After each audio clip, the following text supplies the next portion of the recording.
tuke kae en jaten migawo mar tuke Ababu na Mwambo wacho ni en wach malit ni tim mar Kenya dhi goyo tuke gi mapacho kae e piny mar Malawi ko wacho ni seyo duto dok ne telo mag stadium mapacho ka. Ababu no wacho mage seche mano dhi chuo wang'e e gedo ma paw tuke ma Masinde Muliro mantiere Kanduyi kaunti ma Bungoma kama no singo ni Gundho mar paw no biro rumo e yo makare makete rang'eny mar bago tuke mag piny ngima. Ababu no singo ni sirkal biro kawo ting' mar medo bero pewe mag tuke pacho kae mar neno ni rang'eny mar tuke bende oidho e thur ka.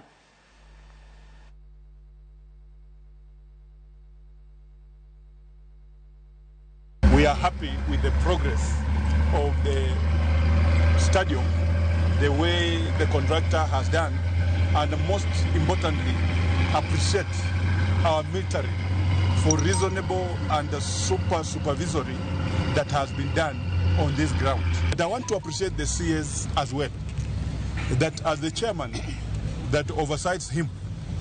we are working hand in hand to make sure that even after the Madaraka Day, whatever work that would have not been completed, I want to give the assurance as the committee that appropriates funds for this ministry that we shall continue to do the final work for this stadium.